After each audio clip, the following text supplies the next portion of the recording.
your promise and pledge to the people of Burundi. So, ladies and gentlemen of the media, today we also held extensive and very productive consultations between our two delegations, during which we reaffirmed our commitment to strengthen and deepen further the long-standing fraternal relations between Kenya and Burundi. The cooperation between our two countries is built on a solid foundation of shared values and principles to foster sustainable social economic development and transformation of our two countries, and also a vibrant and united East African community, as well as an integrated and prosperous Africa. We did agree to renew the Joint Permanent Commission for Cooperation agreement signed in 2008, and our respective ministers will soon convene the next session of the JPCC and ensure expeditious implementation of the new and previous cooperation technical assistance agreements that had been signed previously. Today, together with His Excellency President Ndayishimiye, we witnessed the signing of several bilateral instruments which will accelerate the scale and scope of cooperation between our two countries. These include, amongst other things, Memorandum of Understanding on Agriculture, Livestock and Fisheries. We also signed a Memorandum of Understanding on Public Service, which will provide joint capacity building and development through leadership training in public service.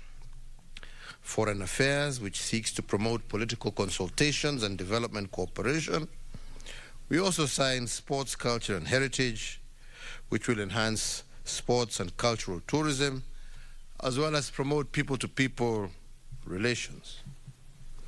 With regard to trade and investment, we underscored the immense untapped potential to expand the value and volume of trade and investment between our two countries. And in this regard, our two ministers responsible for trade and investment were directed to review and address bottlenecks and barriers that are inhibiting the growth of trade and investment between our two countries, including the use of this lake, Victoria, as a means both of transportation and livelihood. Also on education, we agreed to prioritize education in our post-recovery plans. And with regard to regional cooperation, we also exchanged views on development matters in the East African community and reaffirmed our commitment to continue working together in championing East African integration agenda, as well as the African Agenda 2023. On the international side, we reiterated our commitment to continue working closely at the level of the United Nations with a view of advancing the Common Africa Agenda for integration and sustainable development. Nikimalizia niseme Mheshimiwa Rais, niko na furaha tele tena nikikukaribisha kama mgeni wetu wa heshima siku ya kesho, tukisherehekea siku yetu ya madaraka, na hii taenda mbali sana kuimarisha na kuonesha undugu ambao upo kati ya nchi zetu mbili. Na niseme Mungu aibariki nchi ya Burundi, Mungu aibariki Kenya, Mungu aibariki Afrika Mashariki, na tuendelee kushirikiana na ndio tuweze kutimiza mahitaji ya wananchi wetu. Mheshimiwa Rais, karibu sana. Asante sana Mheshimiwa Rais. Sisi wakati wote tuko hapa, sisi tulikuwa hapa, tunafurahi, tunaona kama tuko nyumbani. Your Excellency, Mr. President Uhuru and dear grand brother, first of all, Allow me to begin by thanking you for your kind invitation to pay an official visit to your beautiful country, the Republic of Kenya.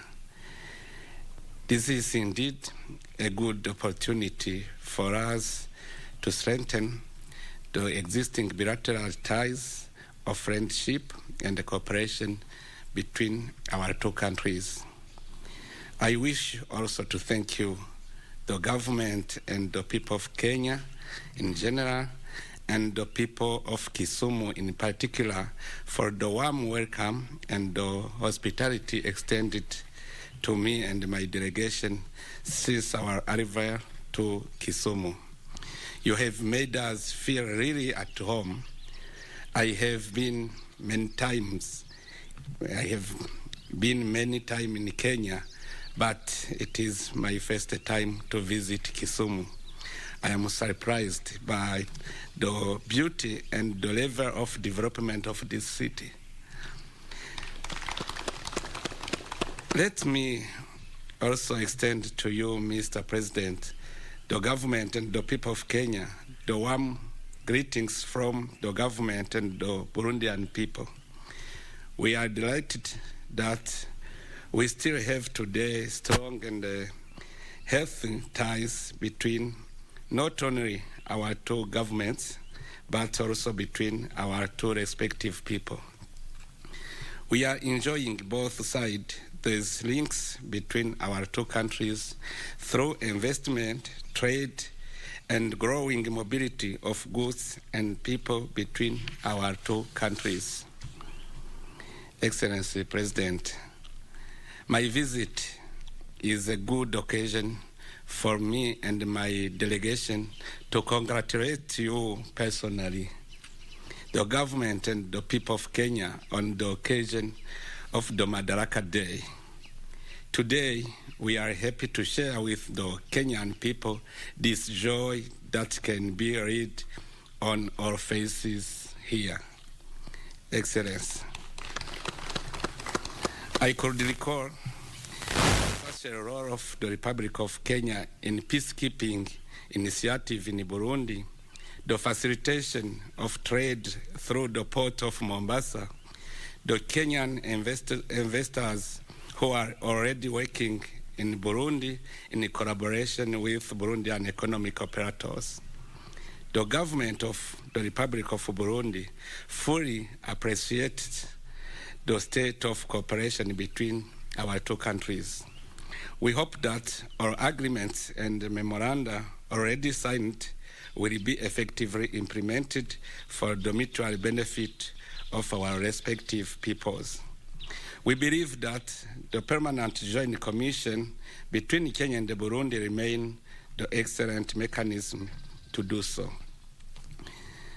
Your Excellency, as you know, following the successful general election held last year, Burundi has regained peace, security, and stability. Burundi is no longer in the UN Security Council agenda and in the political agenda of the AU Peace and Security Council. I wish to take this opportunity to once again thank you for your personal involvement in our recent political achievements and the role of your country, Kenya, in the Burundi peace process. In order to definitively reconcile the people of Burundi, the Truth and Reconciliation Commission is doing an excellent job to allow Burundians to really know what happened in Burundi during the multiple crises in the country. This through that we're seeking today will ensure that what happened in the past does not happen again in our country. On the economic field, today our effort is focused on the socio-economic development of the country in order to improve the well-being of our population through the implementation of the National Development Plan of Burundi. This document is very important to us. it is serving as a reference document for not only Burundians, but also for our international partners. In Burundi, we are committed to improve the business climate in order to attract as much as we can foreign investments.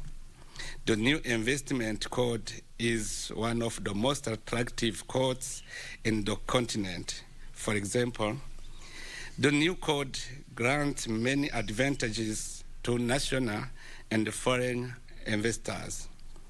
The one-stop shop allows the creation of a new company in less than 24 hours. Beyond that, we have fiscal and customs incentive and cheap labor force, etc. The business climate is improving every day as well. In order to closely follow the improvement of the business climate, I recently decided to place the Burundi Investment Promotion Authority under the umbrella of the Presidency. In the same vein, we have placed economic diplomacy in the center of our diplomatic strategy through 4 major pillars, namely foreign investment, trade, technology transfer, as well as the promotion of our infrastructure and tourism. So this visit is a good opportunity to invite Kenyan investors to increase their investments in Burundi. Our country is ready for foreign investment, and we believe that now is the right time to do so. Waiting 2-3 years may be late. Kenyan investors could take advantage of many business opportunities in Burundi in several sectors such as agriculture, infrastructure, services, health, education, energy, mining, transport, tourism, banking, ICT, and others. Excellency, Mr. President, and my dear grand brother, we welcome the fact that our region is the best integrated region in Africa. But I must say that there is still room for improvement in order to complete the remaining integration steps. With regard to peace and security on the continent, we commend the excellent field work of the African Union mission in Somalia.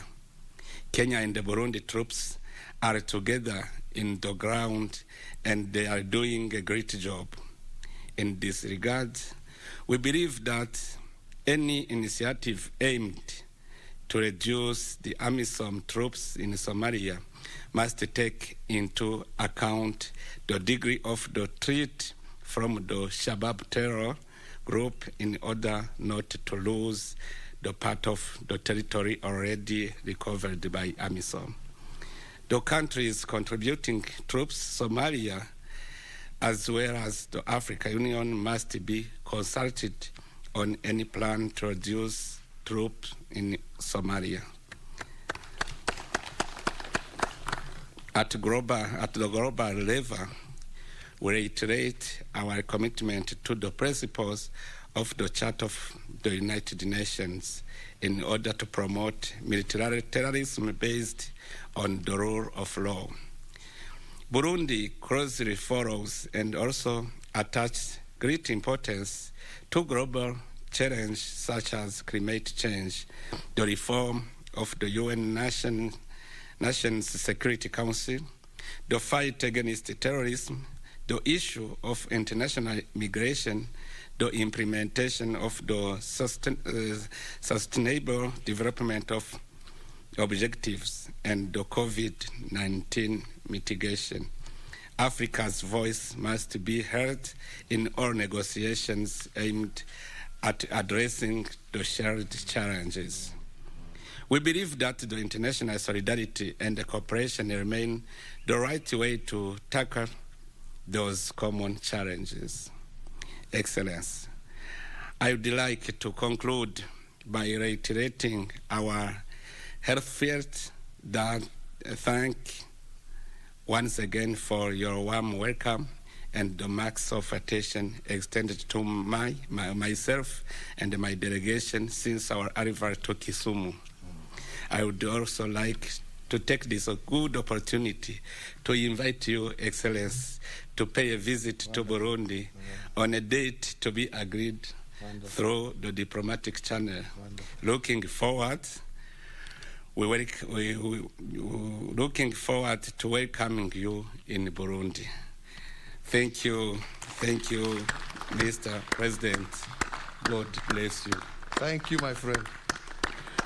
Asanteni sana. Thank you, Your Excellencies. We have one more engagement and would kindly ask you to retreat so that you may prepare for the next engagement. Ladies and gentlemen of the press, that marks the end of our press statement and that marks the end of our engagement with you. Thank you very much. We may leave at our pleasure.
The greatest rally in the world is back in Kenya. Catch all the action of WRC Safari Rally live and exclusive on KBC Channel 1 from 24th to 27th June. See the world's best drivers navigate their machines on Kenya's rough terrain at breakneck speeds.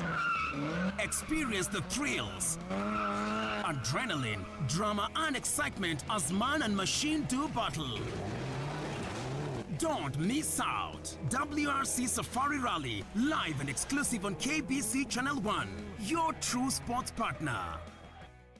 Kupata skiza tune hii, Ufunuo wa Yohana 38, dial *811 *817 hash. Wakati mwingi katika maisha binadamu hujipata kwa shida, unapata ya kwamba hauna usaidizi unaohitaji, biashara zinaisha, hakuna mapato ya kila siku. Lakini hata kwa hayo yote, Biblia inasema ya kwamba katika kitabu cha Ufunuo wa Yohana mlango wa 3 mstari wa 8, na yajua matendo yako. Tazama, nimekupa mlango uliofunguliwa mbele yako. Ili kupata skiza tune hiyo ya Yohana 38, dial *811